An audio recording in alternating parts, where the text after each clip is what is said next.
Hi అండి అందరికీ. Welcome to my channel.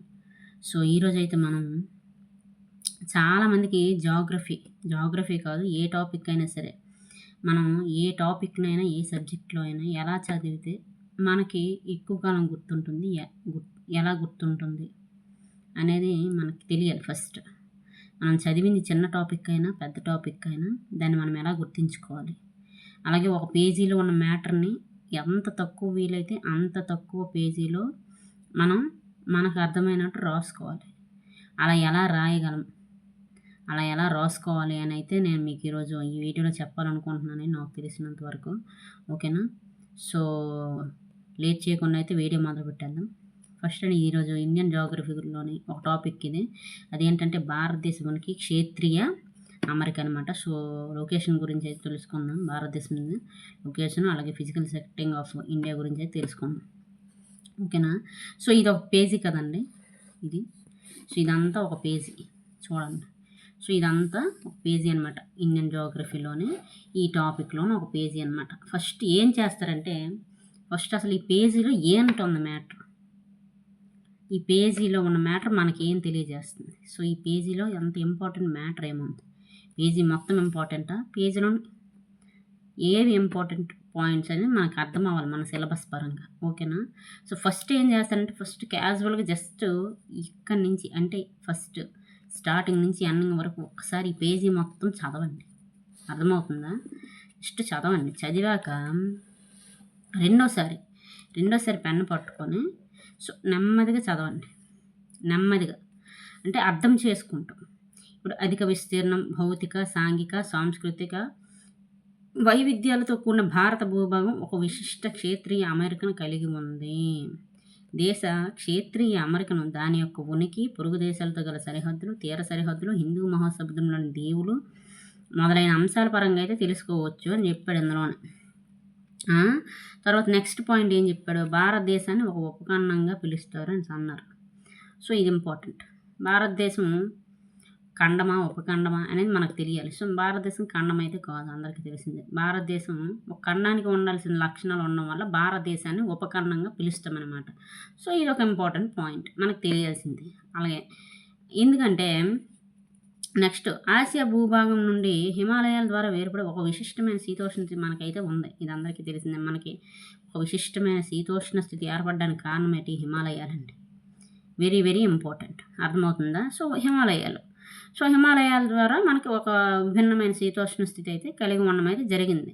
అలాగే ఇక్కడ చూడండి, భారతదేశం దాన్ని ఆనుకున్న ఉన్న అవిచ్ఛిన్న భూభాగమైనటువంటి పాకిస్తాన్, నేపాల్, భూటాన్, బంగ్లాదేశ్, శ్రీలంక, మాల్దీవులు దేశాన్ని కలిపి భారత ఉపఖండపు దేశాలు లేదా దక్షిణాసియా దేశాలుగా పిలుస్తారు అని ఉంది. ఇది వెరీ ఇంపార్టెంట్. ఇది ఇంపార్టెంట్ ఏంటి, భారత ఉపఖండపు దేశాలు లేదా దక్షిణాసియా దేశాలుగా వేటిని పిలుస్తారు అంటే అవేంటి? పాకిస్తాన్, నేపాల్, భూటాన్, బంగ్లాదేశ్, శ్రీలంక, మాల్దీవులు. అర్థమవుతుందా? అంటే ఇది ఒక ఇంపార్టెంట్ పాయింట్ ఇక్కడ మీరు నోట్ చేసుకోవాలి. సో, ఈ ఉపఖండపు దేశాలన్నీ ఇక్కడ చూడండి, ఉపఖండపు దేశాలన్నీ కలిపి ప్రస్తుతం ఏంటి? ఒక ప్రాంతీయ ఆర్థిక సహకార కూటమిగా అయితే ఏర్పడ్డాయి అనమాట. దాన్ని ఏమంటారు? సార్క్ అంటారు. సార్క్ కూటమిగా ఏర్పడ్డాయని చెప్పింది. ఇది ఇంపార్టెంట్ అనమాట. సో, ఇక్కడ మెయిన్ మనకి ఏంటి? ఒక 2 నుంచి 3 బిట్లు అనేవి మనకి ఇక్కడ ఏంటది? భారతదేశం ఒక ఉపఖండం. ఒక ఖండానికి ఉండవలసిన లక్షణాలు ఉండడం వల్ల మనం భారతదేశం ఒక ఉపఖండం అంటున్నాము. తర్వాత నెక్స్ట్ ఏంటి? భారతదేశం ఉపఖండపు దేశాలు లేదా ఒక ఉపఖండపు దేశాలు లేదా దక్షిణాసియా దేశాలు అని వేటిని అంటారంటే అప్పుడు ఏం చెప్పాలి? పాకిస్తాన్, నేపాల్, భూటాన్, బంగ్లాదేశ్, శ్రీలంక, మాల్దీవులు కలిపి దక్షిణాసియా దేశాలుగా ఉన్నాయి. సో, ఇవన్నీ ఒక ప్రాంతీయ ఆర్థిక సహకార కూటమిగా ఏర్పడి సార్క్ అనే కూటమిగా ఏర్పడ్డాయి అని చెప్పాలి. షార్క్ అంటే ఏంటి? షార్క్లో ఉన్న దేశాలు ఏంటి అన్నప్పుడు మనకు తెలుస్తాయి అన్నమాట ఇవి. ఓకేనా? నెక్స్ట్ భారతదేశాన్ని ఒక ద్వీపకల్పంగా కూడా పిలుస్తారు. ద్వీపకల్పం అంటే ఏంటి?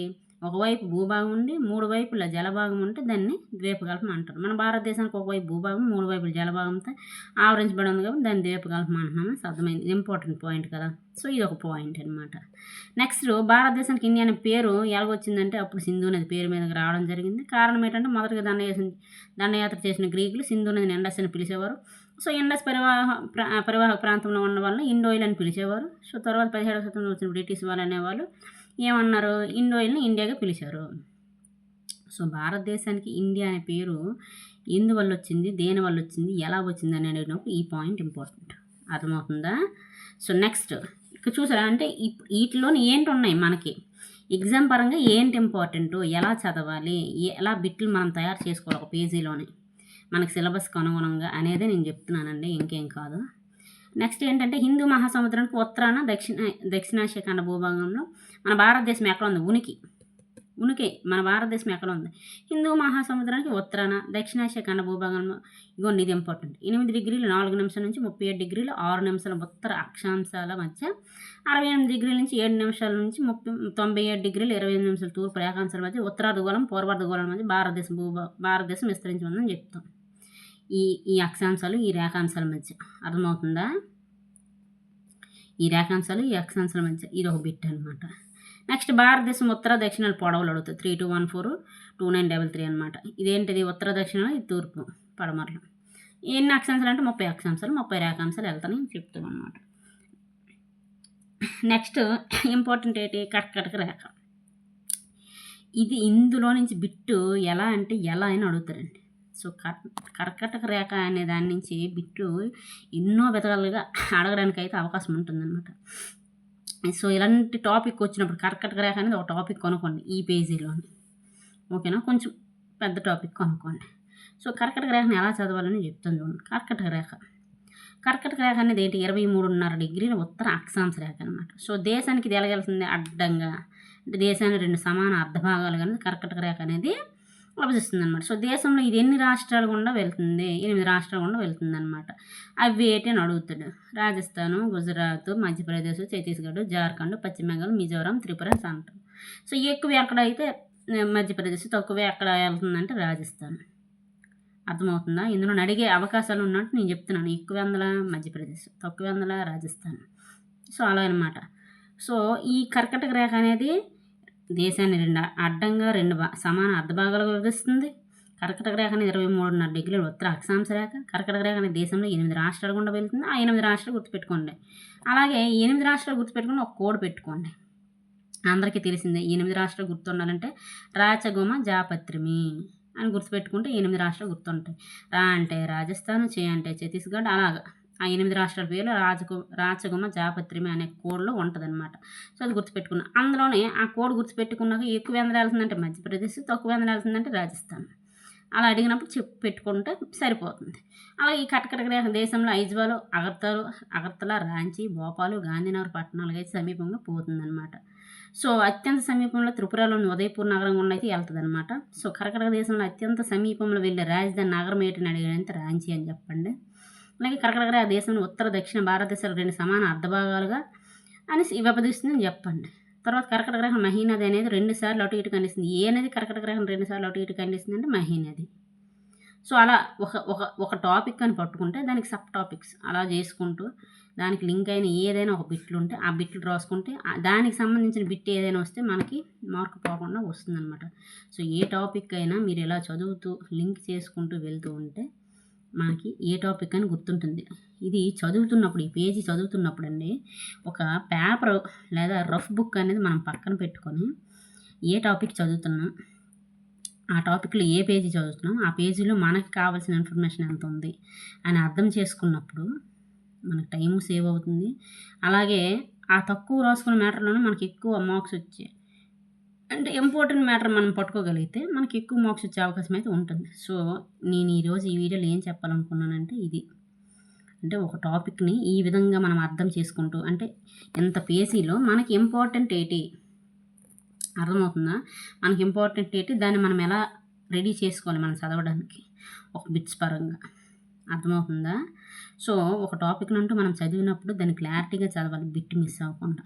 అదే నేను చెప్పింది. ఏదో చదివాము, పైన చదివామంటే ఇది పోతుంది బిట్టు. ఎందుకంటే ఆ రోజులు కాదు ఇది, ఆ రోజుల్లో లేదనమాట పేపర్ అనేది. మీ అందరికీ తెలిసిందే పేపర్ ఏ విధంగా అడుగుతున్నాడు అనేది. సో అది దృష్టిలో పెట్టుకుని చదవండి. ఎవరైనా సరే అలానే చదవాలి. సో డెప్త్గా చదవండి. చదివితే టాపిక్ డెప్త్గా చదవండి, లేకపోతే చదవడం మానేయండి, అంతే. ఇదే నేను చెప్పాలనుకుంటున్నాను.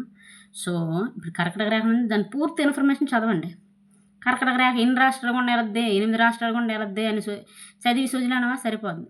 అంటే ఆ 8 రాష్ట్రాలు ఏటి? ఆ 8 రాష్ట్రాలు మొదటిగా అదే ఎంట్రన్స్ అయ్యే రాష్ట్రం ఏదంటే మిజోరం. అది తెలియకపోతే బిట్టిపోద్ది. అక్కడ అడిగాడు అనుకోండి పోద్ది.